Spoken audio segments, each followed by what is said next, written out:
তোমাকে এখানে দেখতে পাবো ভাবিনি। বিরক্ত হলো তুহিন। সাথে সাথে হৃদাকে এক প্রকার ধাক্কা দিয়ে দূরে সরিয়ে দিল। হৃদয়েতে পিছু হটে দুবা। হৃদা এ দেখে কিছুটা কষ্ট পায়, তবে মুহূর্তেই আবার জড়িয়ে ধরতে গেলে তুহিন গর্জে উঠে বলে, সমস্যা কি? এরকম গায়ে পড়ছো কেন? তুমি এখানে? আমি সারপ্রাইজড। মুখ কুচকালো তুহিন। হৃদার দিকে উঁচু স্বরে কিছু বলতে যাবে, তার আগে নজর যায় রিয়াজ মেনশনের গেটের সামনে দাঁড়ানো মেহেরের মানে। সহসা ঠোক গিলল তুহিন। পলক ফেলল বার কয়েক। তুহিন মেহেরের দিকে এগিয়ে যেতে নিলে হৃদা আবার তুহিনের হাত ধরে। তুহিন এবার ছিটকে নিজের হাত ছেড়ে কিছুটা উচ্চ স্বরে বলে, কি সমস্যা? আরে কি সমস্যা? বারবার এমন করছো কেন? দু একটা গালে না চাল লাগালে চলে না? বিরক্তিকর।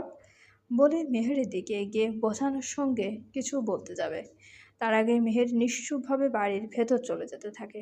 তুহিন দ্রুত পা বাড়িয়ে মেহেরের পথ আটকে বলে, কোথায় যাচ্ছিস? বলতে বাধ্য নই। হৃদা হঠাৎ নামও জানেন।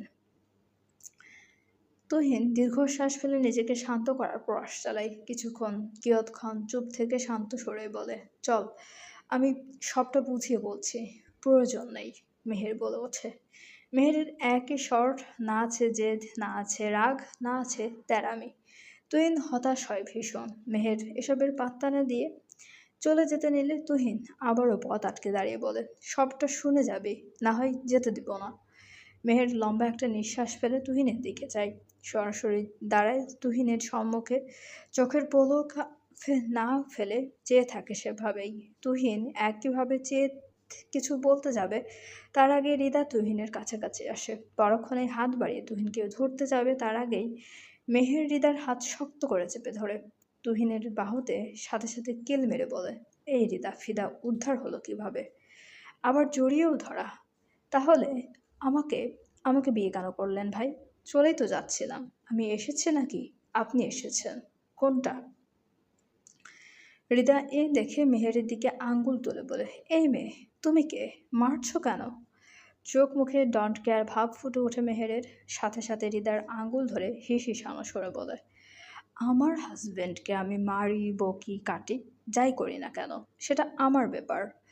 দরকার হলে লাম বানিয়ে রাখবো। আর যদি কেউ বেশি বাড়াবাড়ি করে তাহলে তাকেও দেখে নিব। বলে হৃদার হাত ধাক্কা দিয়ে ফেলে তুহিনের দিকে চোখ গরম করে চেয়ে চলে যায়। তুহিন এ দেখে মেহেরের পিছু পিছু যেতে নিলে যেতে যেতে বলে, মেহের দাঁড়া, দূর, সবটাই তো দেখেছিস, রাগ করছিস কেন? এই মেহের। বলেই তুহিন হৃদার দিকে চেয়ে বিড়বিড়িয়ে বলে, জীবনে নাটকের কম ছিল, আরেকজন হাজির।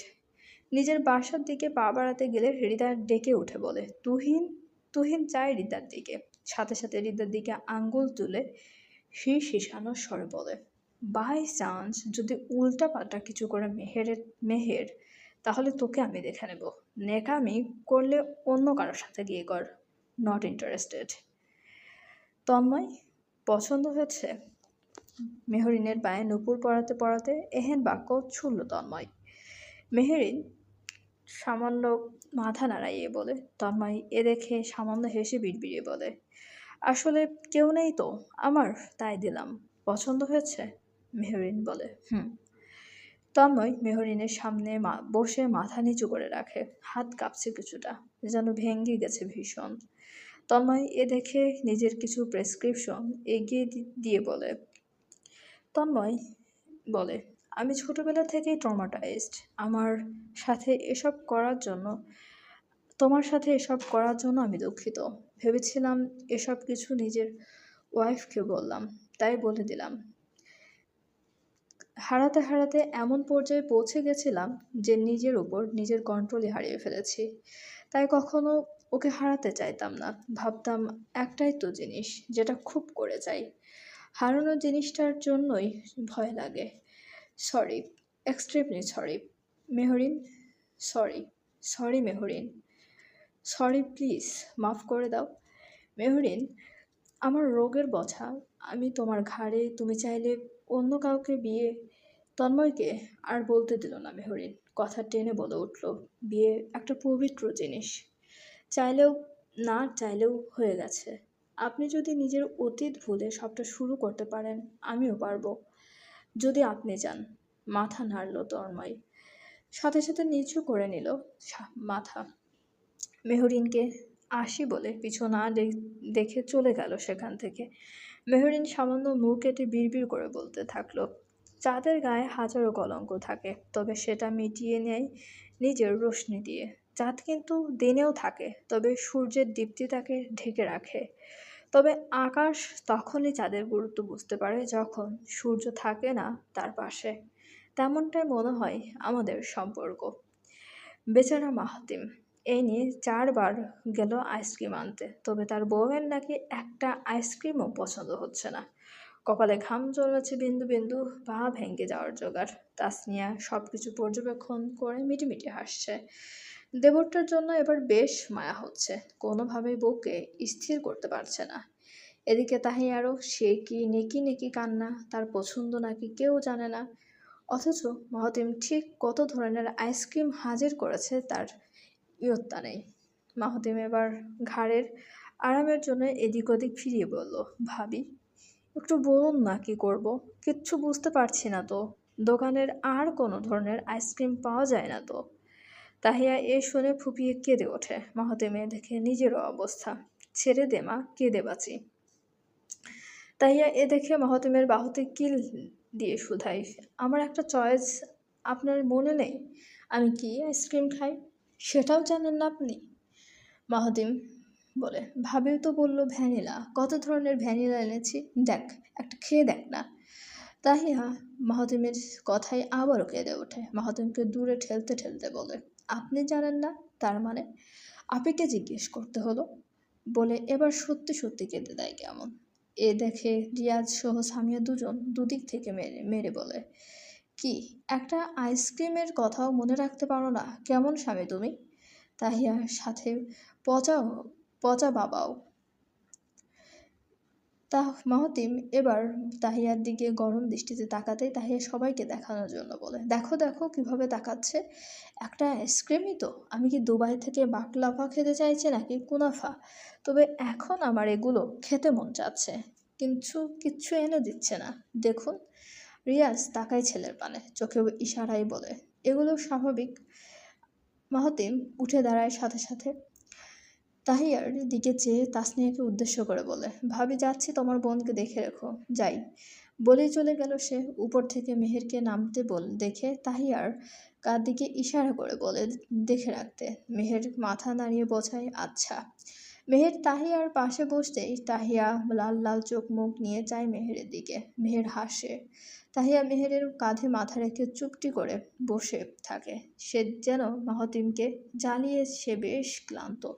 তাহিয়া কিছুক্ষণ চুপটি করে বসে থাকলো। কিছুক্ষণ পর কলিং বেলের আওয়াজে সবাই সেদিকেই তাকালো।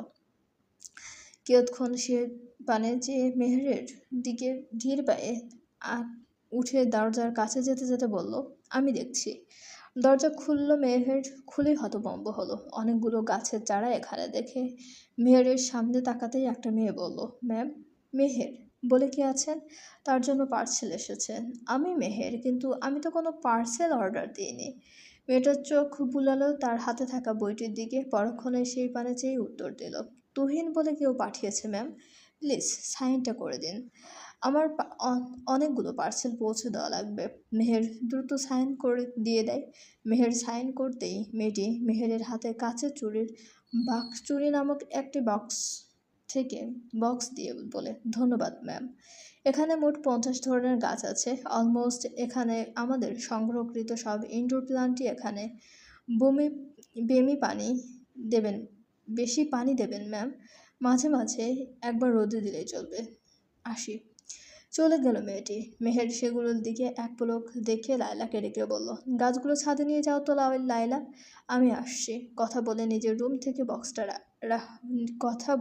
রুমে গিয়ে বক্সটা রাখে। আবারও নিচে নেমে তাহিয়াকে ছাদে নিয়ে যেতে যেতে বলে, হুদাই এখন এখানে বসে মন মেজাজ নষ্ট করতে হবে না, চল গাছগুলো লাগা, ঠিক হয়ে যাবে। 2 দিন পর। মেহের একবারের জন্য তুহিনের মেসেজে রিপ্লাই দিচ্ছে না, কলেরও না। এখন বেশ বিরক্ত সে। ভাগ্যিস জামাই দেখে আর লুকিয়ে লুকিয়ে রিয়াজ মেনশনে যায় না। তবে দেখো বউটা কি তার কথা শোনে? শোনে না তো। সকাল থেকে দুপুর, দুপুর থেকে রাত করায়, তবে মেহেরের কোনো খোঁজ খবর নেই। তুহিন আবারও মেহেরের ফোনে মেসেজ দেয়, তবে তখনও কোনো রিপ্লাই নেই। তুহিন এ দেখে ক্লান্ত পথিকের ন্যায় মুখটা শুকিয়ে যায় নেয়। তখনই টুং করে একটা মেসেজ, তুহিনের মনে আশার আলো জ্বলে, চিকচিক করে ওঠে মুখমণ্ডল। তুহিন দ্রুত উঠে গিয়ে মেসেজটা দেখতে উজ্জ্বলিত চিকচিক করা মুখমণ্ডলে ভেসে ওঠে আধারের ছায়া, যেখানে লেখা গুড বাই। অমাবস্যার চাঁদের ন্যায় তুহিনের চোখে মুখে ফুটে ওঠে দারুণ অসহায়ত্ব। শ্বাসের ছন্দ হয় গাঢ়। তুহিন আর ওইভাবেই না দাঁড়িয়ে দ্রুত উঠে রিয়াজ ম্যানশনের দিকে রওনা দেয় উদ্ভ্রান্তের মতো। তুহিন কোনো দিকে না তাকিয়ে রিয়াজ ম্যানশনে ঢুকে তাসনিয়াকে দেখে বলে, মেহের কই? চলবে। গল্পটি আপনাদের কেমন লাগছে অবশ্যই আমাদেরকে কমেন্ট করে জানাতে ভুলবেন না, এবং আমাদের চ্যানেলটি প্লিজ সবাই সাবস্ক্রাইব করুন। এবং গল্পটি ভালো লাগলে অবশ্যই সবাই লাইক, কমেন্ট এবং শেয়ার করতে ভুলবেন না আপনাদের প্রিয় মানুষগুলোর সাথে, এবং আমাদের চ্যানেলের সঙ্গে থাকার জন্য সবাইকে অনেক অনেক বেশি ধন্যবাদ।